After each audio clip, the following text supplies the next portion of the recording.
ನಗರದ ಜಿಲ್ಲಾಧಿಕಾರಿ ಕಚೇರಿ ಆವರಣದಲ್ಲಿ ಜಿಲ್ಲಾಡಳಿತ ಮತ್ತು ಕನ್ನಡ ಮತ್ತು ಸಂಸ್ಕೃತಿ ಇಲಾಖೆ ಇವರ ಸಂಯುಕ್ತಾಶ್ರಯದಲ್ಲಿ ಶನಿವಾರದಂದು ಹಮ್ಮಿಕೊಳ್ಳಲಾಗಿದ್ದ ಶ್ರೀ ಮಡಿವಾಳ ಮಾಚಿದೇವ ಜಯಂತಿ ಕಾರ್ಯಕ್ರಮದ ಅಂಗವಾಗಿ ಸಾಂಸ್ಕೃತಿಕ ಕಲಾ ತಂಡಗಳ ಮೆರವಣಿಗೆಗೆ ಕ್ಷೇತ್ರದ ಶಾಸಕ ಎಚ್.ಪಿ. ಸ್ವರೂಪ್ ಮಾಚಿದೇವರಿಗೆ ಪುಷ್ಪಾರ್ಚನೆ ಮಾಡುವುದರ ಮೂಲಕ ಚಾಲನೆ ನೀಡಿದರು. ನಂತರ ಮಾಧ್ಯಮದೊಂದಿಗೆ ಶಾಸಕರು ಮಾತನಾಡಿ, ಮೊದಲು ಮಡಿವಾಳ ಮಾಚಿದೇವರ ಶುಭಾಶಯಗಳನ್ನು ಕೋರುತ್ತೇನೆ. ಮಡಿವಾಳ ಜನಾಂಗದವರು ಹೆಚ್ಚು ಒಗ್ಗಟ್ಟನ್ನು ಪ್ರದರ್ಶನ ಮಾಡಬೇಕು. ಪ್ರತಿ ಸಮಾಜದಲ್ಲೂ ಸಹ ವೈಶಿಷ್ಟ್ಯತೆ ಮತ್ತು ಒಗ್ಗಟ್ಟನ್ನು ತೋರಿಸುವ ಸಂದರ್ಭದಲ್ಲಿ ಈ ಸಮಾಜದವರು ಇನ್ನಷ್ಟು ಒಗ್ಗಟ್ಟನ್ನು ಪ್ರದರ್ಶಿಸಬೇಕಾಗಿದೆ ಎಂದರು. ಮಡಿವಾಳದವರು ರಾಜಕೀಯವಾಗಿ ಹಾಗೂ ನೌಕರರಿಗೆ ಸಂಬಂಧಪಟ್ಟಂತೆ ಮತ್ತು ಮೀಸಲಾತಿಗೆ ಸಂಬಂಧಿಸಿದಂತೆ ಹೋರಾಟವನ್ನು ಮಾಡುವ ಮೂಲಕ ತಮಗೆ ಸಿಗಬೇಕಾದ ಹಕ್ಕನ್ನು ಪಡೆದುಕೊಳ್ಳಬೇಕೆಂದು ಸಲಹೆ ನೀಡಿದರು.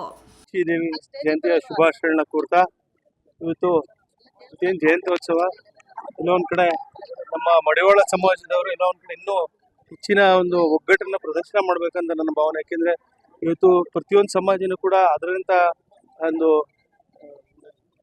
ವೈಶಿಷ್ಟ್ಯತೆಯನ್ನು ಮತ್ತು ಇದನ್ನು ತೋರಿಸೋಂಥ ನಾವು ಒಗ್ಗಟ್ಟನ್ನು ಪ್ರದರ್ಶನ ತೋರಿಸುವಂಥ ಸಂದರ್ಭದಲ್ಲಿ ಇವತ್ತು ಇನ್ನೂ ಹೆಚ್ಚಿನ ಸಂಖ್ಯೆಯಲ್ಲಿ ನಮ್ಮ ಮಡಿವಾಳದವರು ರಾಜಕೀಯವಾಗಿರ್ಬೋದು ಮತ್ತು ಒಂದು ನೌಕರ ಸಂಬಂಧಪಟ್ಟಾಗಿರ್ಬೋದು ಪ್ರತಿಯೊಂದು ವಿಷಯ ಮೀಸಲಾತಿ ಸಂಬಂಧದಲ್ಲಿ ಹೋರಾಟನ ಮಾಡೋಂಥ ಕೆಲಸಗಳನ್ನ ಮುಂದಾಗಬೇಕು ಅಂತ ಹೇಳ್ತಾ ಮತ್ತೊಮ್ಮೆ ತಮ್ಮೆಲ್ಲರಿಗೂ ಮಡಿವಾಳ ಸಮುದಾಯದ ಎಲ್ಲ ನನ್ನ ಹಿರಿಯರು ತಂದೆ ತಾಯಿ ಎಲ್ಲರಿಗೂ ಕೂಡ ಮತ್ತೊಮ್ಮೆ ಮಾಚಿದೇವಿಯ ಜಯಂತ್ಯೋತ್ಸವದ ಶುಭಾಶಯಗಳನ್ನ ಕೋರ್ತಾ ಭಗವಂತ ಪ್ರತಿಯೊಂದು ಕುಟುಂಬಕ್ಕೂ ಕೂಡ ಭಗವಂತ ಒಳ್ಳೇದು ಮಾಡಲಿ ಈ ಸಂದರ್ಭದಲ್ಲಿ ಕೋರಲಾಗಿದೆ.